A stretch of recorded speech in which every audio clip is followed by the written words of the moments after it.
আসসালামু আলাইকুম everyone, welcome back to my channel. কাছে এবং দূরে যে যেখান থেকে ভিডিওটি দেখছেন, আশা করছি আল্লাহর রহমতে সবাই ভালো আছেন।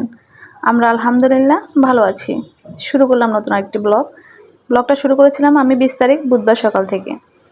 তো সকালবেলা হচ্ছে আমার বাসায় মেহমান আসছে, তো এখন আমি একটু নাস্তার আয়োজন করলাম। তো আমার বড় আপুর ছেলে হচ্ছে 19 তারিখ হচ্ছে সৌদি আরব থেকে আসছে। তো 20 তারিখ সকালবেলা হচ্ছে খালাদেরকে দেখার জন্য সকাল সকাল একদম বেরিয়ে পড়েছে।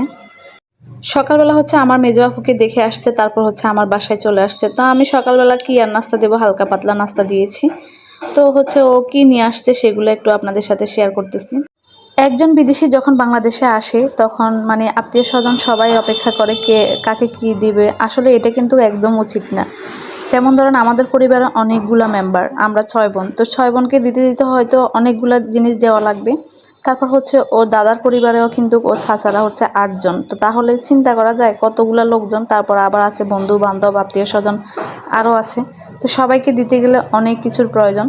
তো সবার মন রক্ষা করা কিন্তু সম্ভব না। তো সেই জন্য একটু একটু করে সবাইকে দিয়েছে যা পেরেছে আর কি। তো আলহামদুলিল্লাহ আমরা কিন্তু অসম্ভবভাবে খুশি। কারণ হচ্ছে কি, বাগিনা যখন আসছে একদিন পরে হচ্ছে বাসায় চলে আসছে খালাদেরকে দেখার জন্য। এর থেকে বড় কিছু আসলে চাওয়ার নেই আর কি। আর মানুষদেরকে আসলে যতই দিবে তত হচ্ছে তাদের মন ভরবে না, এটাই স্বাভাবিক। তো সেই জন্য হচ্ছে কারো মন ভরার মতো জিনিস দেওয়া সম্ভব না। তো এদিকে হচ্ছে আরও কিছু ফলও নিয়ে আসছে, তো আমি সেগুলো হচ্ছে বের করে নিচ্ছি। তো এখানে আঙ্গুর নিয়ে আসছে আর সাথে হচ্ছে ড্রাগন ফল নিয়ে আসছে। আসলে ফল না আনলেও চলতো, তো ও যেহেতু প্রথম নতুন এসেছে সেই জন্য হচ্ছে এগুলো নিয়ে আসছে আর কি। আর এখানে হচ্ছে ভাই বোনদেরকে আবার টাকাও দিয়েছে। আমার ভাগিনা হচ্ছে বিদেশ গিয়েছে, বেশি দিন হয় না, ও গিয়েছে 3.5 বছর হয়েছে আর কি। তো হচ্ছে এখন ছুটিতে হচ্ছে দেশে আসছে। তো যাই হোক আলহামদুলিল্লাহ যা নিয়ে আসছে তাতে হচ্ছে আমরা অনেক খুশি। তো সবচাইতে বড় কথা ও দেশে আসছে, এটা হচ্ছে সবচাইতে বড় কথা। সুস্থ অবস্থায় বাড়িতে আসছে। যেহেতু প্রায় দুপুরের কাছাকাছি হয়ে আসছে, এখন বাজে প্রায় 11:30 বাজে আর কি। তো ওরা একটু পেনিতে কাজও ছিল, তো আমি বলতেছি যে দুপুরে খাওয়া দাওয়া করে তারপর চলে যাওয়ার জন্য, যেহেতু কাজ আছে কাজটা সেরে এসে দুপুরে খাওয়া দাওয়া করে যাওয়ার জন্য বলছিলাম আর কি।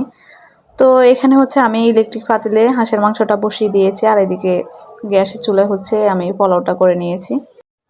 গ্যাস কিন্তু একদম অল্প ছিল, তো সেই অল্প গ্যাসে আমি পোলাওটা করে নিয়েছি। তো যাই হোক মোটামুটি আমি যা রান্না উপস্থিত আমি যা পেরেছি তা দিয়ে হচ্ছে চালিয়ে দিয়েছি আর কি। তো এখানে আমি ডিম সিদ্ধ করেছি, চিকেন ফ্রাই করেছি, আর এখানে বরবটি দিয়ে মাছ রান্না করেছি। সাথে হচ্ছে আমি কলমি শাক রান্না করেছি ডাল দিয়ে, আর হচ্ছে হাঁসের মাংস। এটা দিয়ে হচ্ছে আজকে দুপুরে খাওয়া দাওয়া আর কি।